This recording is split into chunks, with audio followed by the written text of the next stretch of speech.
We set this little brewery up in 2008. Yeah, we know that. There's a prize for that. There was a prize for that one the last time. Oh, there you go. Yeah, free beer. Was that the yacht club? No, here. Oh, was it here? Was it? Oh, there you go. This man, he sets his little quiz every week. Well, I can't ask that question tonight for a prize now. Okay, so 2008 we set up. Now, previously, I used to work in the pharmaceutical industry. I had a lovely global job with them. I hated the people. Any doctors in the room? Thank God for that, because I used to sell them. And I think they're complete bell ends, and I can't stand them. So I decided to come out of that industry and set this brewery up. Now, I was drinking beer at Ipple Tipple the first year at Ipple Tipple in 2007. And I met Nigel, who I do a bit of shooting with, and I said to him, have you got any units that you don't need? I can put a little brewery in. So funny enough, I have. I've got a turkey shed, and that was this one. So this used to be a shed, and it looked like a shed, didn't it? Yeah, that's a shed, yeah. So I came to have a look at it. We had a choice of going in an industrial unit next to Quick Fit, or we could have come here. So the one next to Quick Fit was all done up, it was all beautiful inside, but I didn't really want to work on an industrial estate, so I thought I loved it here, so that's how it started. So we had to food grade this all up, put new floors in, drains, electricity supply, water supply, you name it, we've had to do it to get started, but it was well worth it if we get to come here every day. Yeah, so it's nice, isn't it? So far better than getting an aeroplane or a train. I didn't like that every day, this is far better. So in this room here, this is the only unit we had. My God, the police have turned up. And he's even given himself a parking ticket. Get that man a beer, has he got one, yeah? Not yet. Fiver, teapot. I didn't know. You got lost. You got lost. Well, did you go back twice? Get that better in the drink. He's been having a kick in the car. All right. So in this room here, we had a small brewery, which was down that wall there, and it was a quarter of the size of this. That's what we put in. Through that room there, we had a small fermentation room with 6 little fermenters in it. Behind that wall, we had a cask store, and we had a little bit of bottling capacity down that wall there. And in the middle, we dumped everything, like our malt bottles, anything we needed was in here. So that's how we started. Now we outgrew that pretty quickly, so the stuff you see in here now has been built by me and my business partner. So this is all hand built, bespoke by us. Right, so you won't see anything like this in any brewery.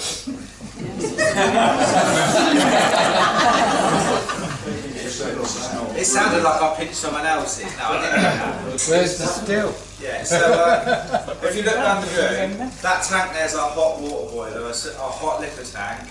I actually brought that as one, and it was up to where the old steels on the bottom weren't big enough, so my business partner decided to extend it, so we made that twice as big. Quite extended, it's quite clever that he is, so he made that for me.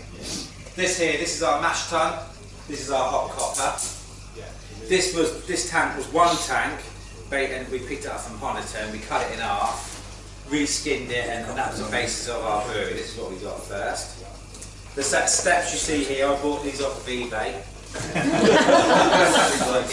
for 500 quid, which is a bargain, isn't it, for this? But my business partner, he was a bit annoyed because he wanted to make them himself. So when he came to look at them, he was looking at these steps and he looks a bit angry. He's a Marine, so you don't upset him too much, do you? But why he was looking at me funny was because he was searching for his name tag. He actually made these himself. He was an apprentice at Tower. So I bought steps back, second hand. Yeah, he made them.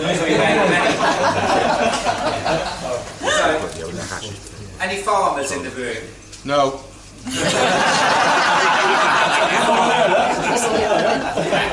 Yeah, there is. There he is. So you recognise what that tank there was, do you? Silage. Yeah. Yeah. So Milk tank on it? Yeah, that is an expert bulk milk tank. We use that for chilling our water down. So we need hot water and cold water. So in our industry we call it liquor for some reason. So hot liquor, cold liquor. But these tanks here... What do you ladies prefer, a hot liquor or a cold liquor?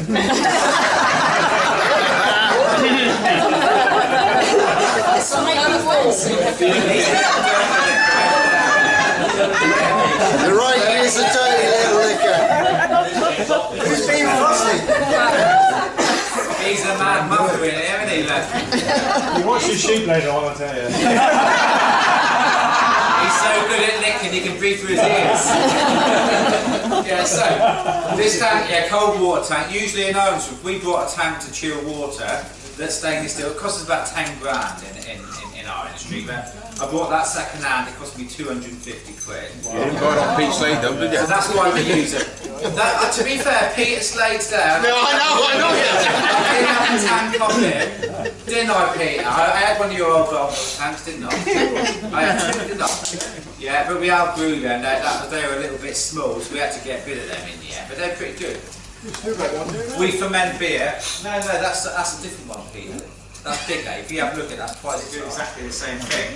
They're highly polished 316 stainless steel that will chill. And that's what we're looking for. So we've converted them to brew beer in. This is Alan, our head sales rep. I've got blue hair, where it's still there, because the bullet drew my head earlier. Yeah, so yeah. It's Boris. That's one for kill. That's why I didn't know it. The round up to it. Be careful. You can get a nice like glasses on it. I came for a nice pint, you know. Is that what your beer does, is it? It can do, yeah. It's like this beer on, you got ugly woman at the beginning. Yeah, 2 pints, your shirt looks so bad. After about 5 or 6, you know, waking up in the morning with them. It's not good, is it?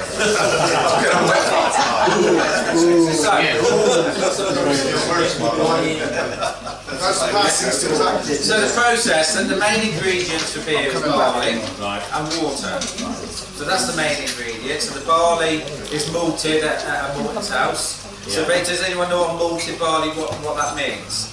No, so you can't just put any old barley in. It has to go through the malting process. And what the malting house will do, they'll spread the barley across the ground, they'll wet it and put some light on it, leave it for 2 or 3 days, and it starts to germinate. So you get a nice little sprout coming out in. As soon as that happens, they need to dry it.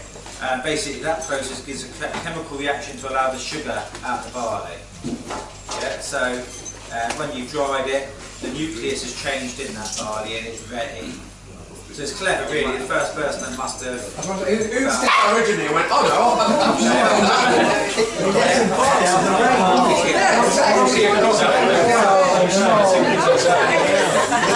So the first part of the process, we heat our hot liquor in that tank. We need to get to 70 degrees C. And at the same time we chill our cold water down. We want to get that to below 5 degrees. So that's the first part of the process. Then what we'll do is we'll transfer our hot liquor at 70 degrees C. That's a magic temperature. It's all about temperature control. In here it's 70 degrees C. My son will say 68 degrees C. Let's say 70 for fun. 69 preferably. Yeah. 69. Yeah, I missed that one. So we'll transfer the hot liquor in here, then we'll add in our barley and our brewing salts, because we need to mimic water from burning content. So we'll put our bitumen, all the stuff that we need to go in. So we mimic that water. So we stir it in and we're looking for like a porridge-like consistency. But when the malt's gone in and we've left it in there, we're looking for a temperature for it to come down to 63 degrees, because obviously the barley will take a bit of heat out of the water. So 63 is exactly what we need. If you get any higher, you pull out horrible proteins that you're not looking for. Any lower, and you won't get that sugar content to come out of the barley. So that's a really crucial temperature. We leave it in here for about 2 hours, soaking and getting that nice flavour. We want the colour, the sugar, but you will pull out some protein. So the next part of the process is transferring that nice hot water, which is sugary, this colour, but obviously there's no alcohol in it. So we're going to transfer it through the underback, and then we get it into our hot copper. At the same time, we spray hot water over the top of the barley, which pushes the sugars through, and that's called the sparge. So with my son, is William here? My son somewhere out there. William? My son, where is my son? my son. Here's my son. Jesus. we trained him up as a little then. Heads? Who said heads? Oh, that's all right. We did. It was good. Show him sponge. You've got to do the button over there. So you I will be. Looks like it's been left on. Yeah.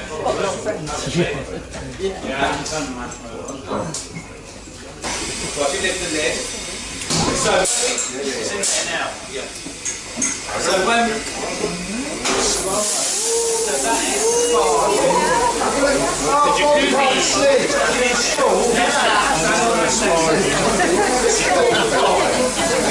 right, so if you look under it, there's two big steaks. Yeah, and that's sparge in the sugars.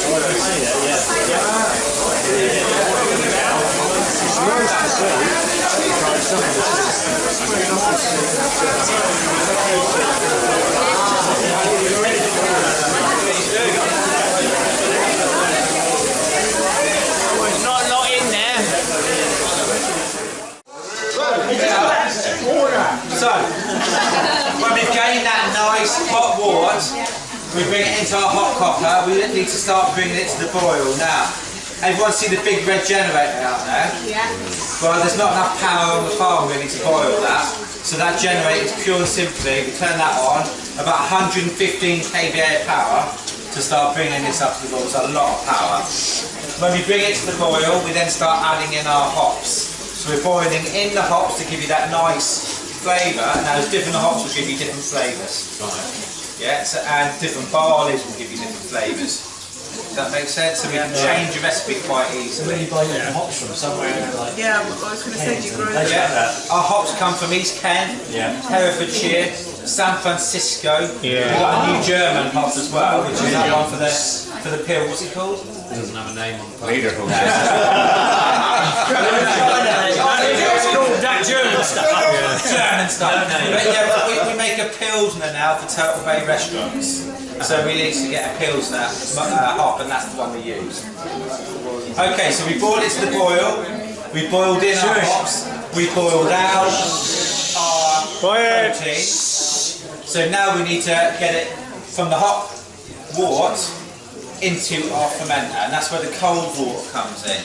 Now, so we start transferring that through our heat exchange. We've got a plate heat exchange here. Cold water one side, hot water the other. What we're looking for is the temperature now of 20 degrees C.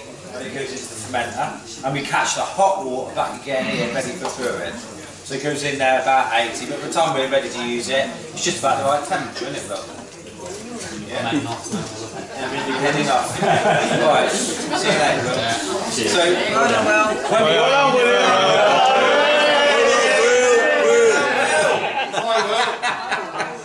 there's his gay buddies out there as well.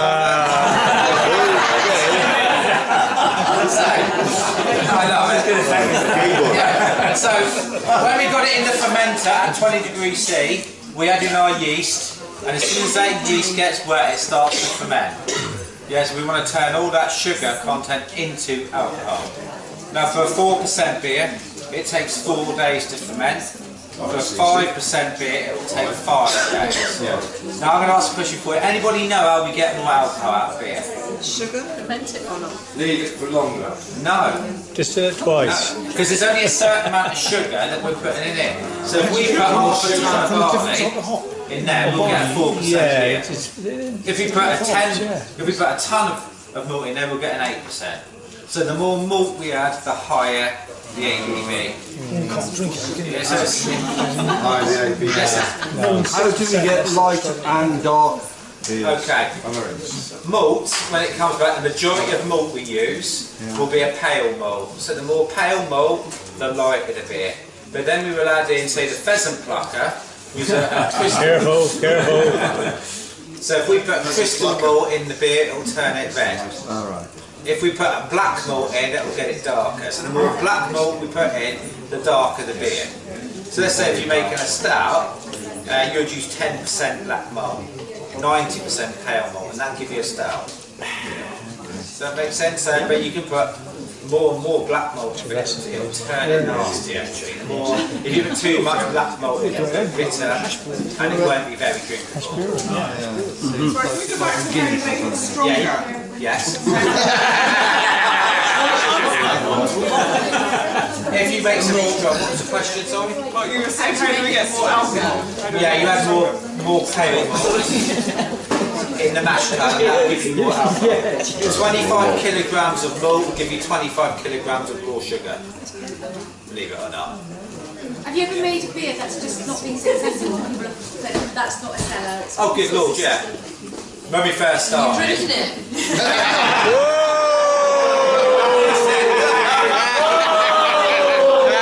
Who said that? Oh! Get up here! There's a fiver in I've got a yard of ale somewhere. Come through, come through, come through. I'm on my way. So you lost my train of thought now. So yeah, when I first started, He's hard to please in bed, isn't he? we had to experiment. And actually our first micro we put in, we had to modify it quite a lot because we couldn't produce consistency with it. So actually in my first sort of 6 months, I must have thrown 50 batches away at the beginning because we just couldn't get it right.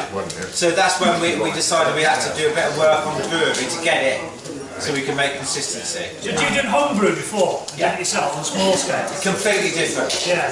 to do that. Yeah. There's no science. You never get this in your house, would you? Come on. You cannot get this in your house. Home brew, chuck it in, hope for the best, you'll drink whatever you may.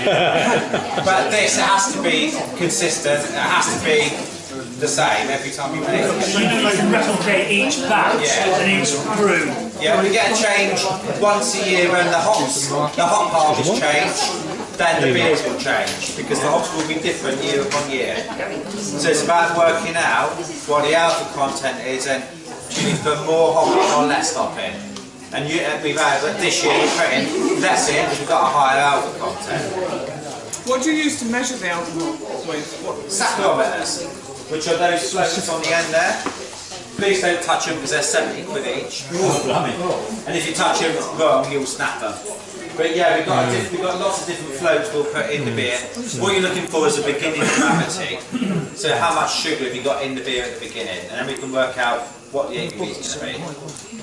So how can I work out how strong my rum top is then? now you have to have an alcohol by volume.